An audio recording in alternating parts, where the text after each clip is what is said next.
Hey friends, I want to talk to you guys about what's going on and share kind of my thoughts on everything that's been going on these last couple of weeks or week or whatever.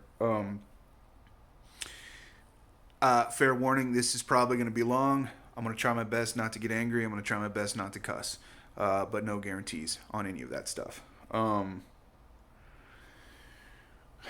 I hadn't watched the video of George Floyd dying um, until about 5 minutes ago. I've read articles about it. I've seen pictures of it, but I couldn't bring myself to watch the video because of what I knew it would make me feel. And I realized about 5 minutes ago how unfair that is.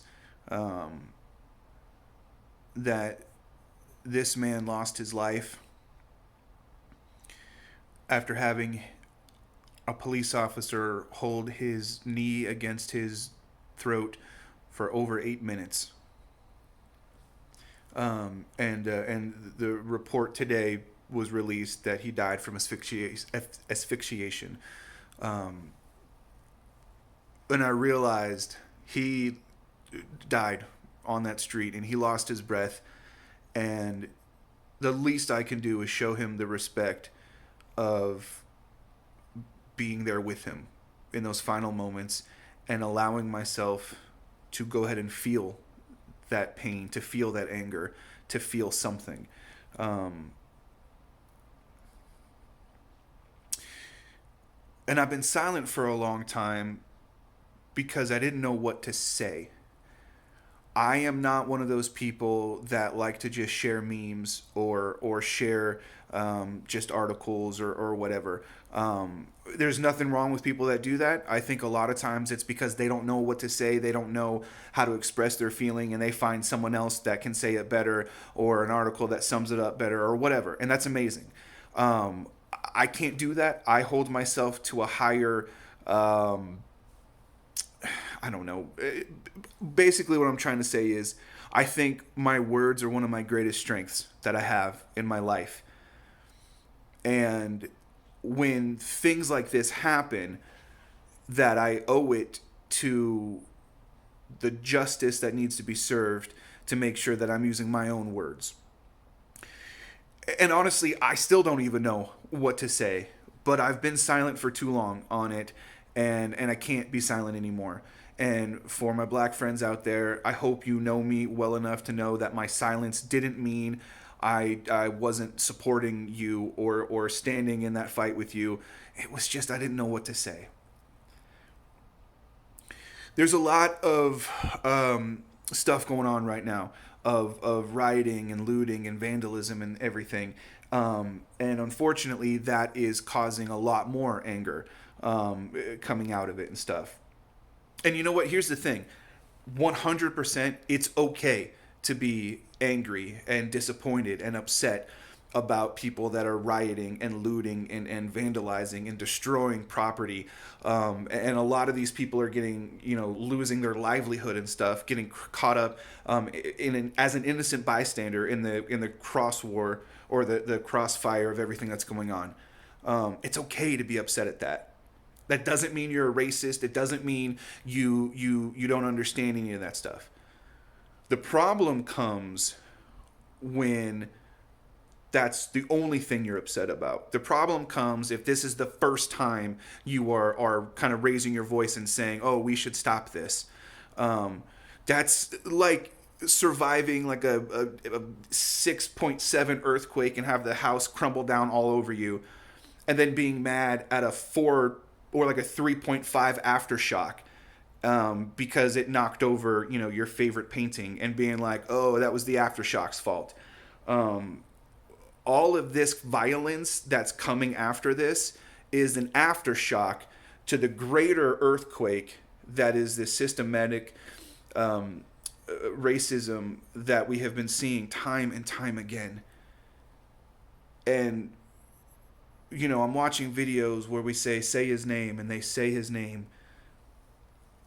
But unfortunately, George wasn't the first one that this happened. Um, of course, I hope he's the last. I hope this is the last death that has to happen. But this isn't the first time this has happened. This isn't the first time that these things have come out.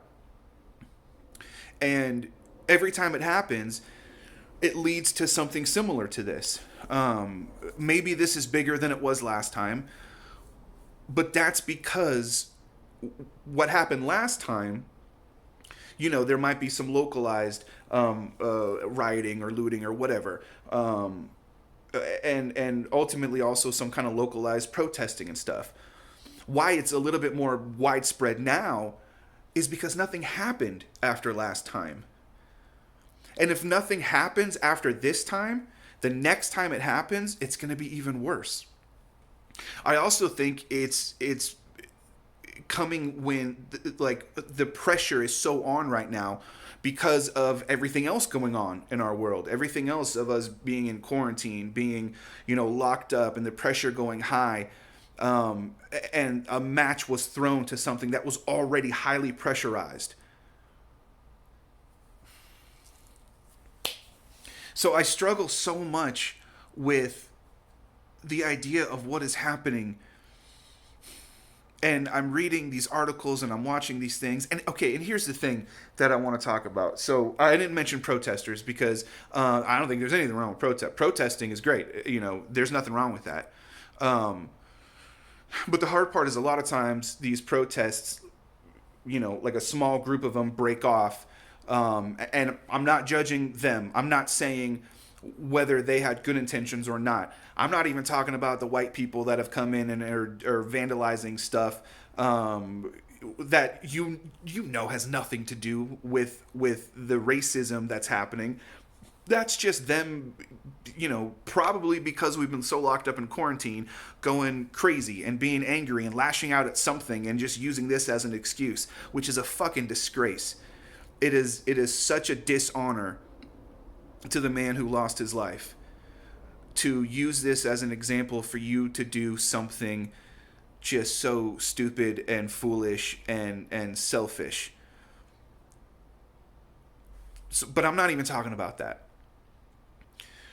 My problem that I'm facing, there's an image that my friend Ray shared, and I've seen it passed around since then, but she was the first one that I saw it on. And I cannot get this image out of my head. It's of that police officer, which thank God he was arrested on counts of manslaughter and some degree murder. I can't remember. Thank God he did not just get suspended without pay or whatever, like what has happened in the past. That's a good step in the right direction. The image of him kneeling on George Floyd's neck, next to an image of Colin Kaepernick kneeling. And the idea of there is racism that is so deep in these people. And I'm not one of the people that believe, that are like, oh, I hate the police. I don't hate the police. I have mad respect for the police. They put their lives out there on the line every single day, and they protect and serve so many people in this country. However, there are some that use that badge as a license to do whatever they want, and it is vastly disproportionate against black men. And so many times they get away with it. Whether it be because, that whole little department is just a bunch of racists. Or it's just so easy because a lot of times nothing really happens from it. And so we have had to endure so many racist things. We've had to just watch all these things. And of course, it's easy to show negative images of police officers who are doing what I think is just some fucking cowardly shit of just pepper spraying mass people or driving through crowds and stuff like that. I'm so grateful for the positive videos and images of the police officers that are doing the right thing, and that are standing with them and kneeling with them. That's amazing. My whole point that I'm trying to make, though, is as a society, I'm not talking individually, I'm talking as a society, We have not gotten to the point where we have told black people it's okay for you to express your disappointment, your anger, your whatever in whatever way you want, as long as it's peaceful. We have told them this isn't the time and place. You can't do your protest here. It's not right. But the hard part is every single time and place is not the right time and place. And so all we're doing is we're telling black people that we don't value them. We don't value their input into our society. We don't value them. We don't value their voices enough to be heard. Yet, if it's a problem with, let's say, white people and they protest, that's fine. They can protest what needs to get protested. And a lot of times, it's not as important as the fact that these men and women are getting targeted, that are dying, that are getting sent to jail, that are getting all this stuff. It's, it's something to do with money or something to do with, I want to get a fucking haircut. I'm still really upset about those protests from a couple weeks ago. But when it's a protest for anything that has to do with black people, specifically in these more recent times of the Black Lives Matter movement, all of a sudden it's not okay for them to do that. And so all we do when that happens is we put them in this pressure cooker, and every time we say no, every time we say this isn't the right time and place, you can't protest like this, you're doing it wrong, we're tightening up that pressure, and we're building up that pressure. So then when something like this happens, then all of a sudden the spark goes off and that pressure explodes. So this is not an example of like, oh, what came first, the chicken or the egg? What came first? This vastly disproportionate racism towards black men from police officers or rioters and looting and stuff. I don't know which one came first. No, the answer is so fucking easy here. The problem isn't from the rioters and stuff. The problem is from these police officers. This racism that is still somehow fucking alive today. How are we in 2020 and still dealing with this shit? Like, how can we as a society conquer so many great things and achieve so many great things as a human race, as Americans? How can we do all of that yet still live in a society that has such fucking backwards thinking that hasn't gone away for like 400 fucking years? How do we still live in a world like this?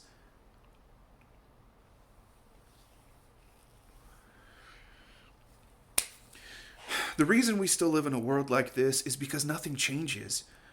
Because there hasn't been enough outcry, enough resistance, enough pushback. And it's so easy to look at my children and think, okay, I know I'm raising them right. And when they get older, they're going to be the ones that can make the change. The downside of that is that there are still really racist people that are raising their kids to think the same way that they think. So we can't put it on future generations. We can't put it on the future. We can't put it on the next president or the next whatever. Things have to happen now. And things are happening now. And for some of you, you don't like what's happening. But there's nothing we can do about that, because it's what we as a society has put in place, that this is the only possible outcome for that to happen in. So if we don't want riots and we don't want vandalism and looting and all this negative stuff that's so easy to focus on, we need to stop addressing the result of an action and start addressing what caused it. So we need to stop looking at these little aftershocks and start dealing with the fucking earthquake that is the natural disaster that is rocking this nation. Once that gets dealt with, then all of a sudden we're going to find that these other things won't be there either. Now, this doesn't get solved overnight. It's going to be a long time because we have given them so many hundreds of years to distrust our society. So it's going to take a long time for everyone to be able to see, okay, we are actually on the same page. And for you guys that don't understand what is happening, and you don't understand and you think, oh, I don't, it's not that bad, or this is just a one-time incident or whatever. I think you boil down into two parties. I think, unfortunately, most people automatically jump to, oh, you're a racist. I don't think that. I think some of you are. But I think, I hope that most of you aren't. I know some people that have said similar things like that, and I don't, in my deepest core, I do not believe they are racist. So I try not to just immediately jump and judge people. I think most likely they fall into category number two, where you're just ignorant. And I don't mean you're stupid. I don't mean anything like that. I mean in your personal life, with your own two eyes, not in the TV screen, and you can blame the media for propagandizing, only showing certain clips or whatever. But in your own two eyes, in your own physical world, you don't see racism. Maybe that's because you live in a mostly white, neighborhood or city or whatever, so you don't see that. Or because where you happen to live, maybe you even have some black friends and you're cool with them, and they have never been directly affected by it. So it's so easy to think, well, we're all good here then. But the ignorance of that, the closed-mindedness of that, is so disrespectful to the people that are suffering through this every single day. Like, I read this article about this guy. He's a black man who talks about how he has to go for a walk with his little daughter every day, and he can't ever go alone. I've read articles about the rules for young black men, on what they have to do every single day to just feel safer. To not wear a hoodie, to not take your shirt off, to not, to do all these different things. And it's so easy for other people to say, oh, well, they should have just done this. They should have just done this. Or if they just did this, then they wouldn't have happened. That's so disrespectful to the people that are suffering with this every single day. And it sounds like I'm talking about a disease, like they have like some sort of illness. But they are not the disease. The racism is the disease. Unfortunately, they're the ones that have to deal with it, though. So if you don't see racism in your everyday life, that's great. Congratulations for most likely living in a mostly white community. That's fine. But don't just judge the world based on what you see in your own, 3D world right in front of you. We are connected into the vast network where we can see everything that's happening all across this country, all across this world. And if you think the media is biased and doing that, then do your own research. But the point I'm trying to make is open your eyes. What is happening now is not new. It isn't just birthed out of this one event and why is all this stuff happening. It has been constantly going on, and we are becoming more and more aware of it because of this network that we're all connected to. Use that to your advantage to educate yourself so you don't fall into that second category of being ignorant. If you're in the first category where you actually are racist, then fuck you. Like, I don't care about you. Nothing I can say will change your mind, so I'm not even going to waste my breath to try. I will just waste my breath to say, fuck you. That's it. To my black friends, I love you. I stand with you. I support you. I can't imagine what you go through every day. I can't imagine what it feels like to live with this. But just know that I am there with you. And I'm sorry it took me so long to say these words. But that's what I've got now. Told you this was long. Bye.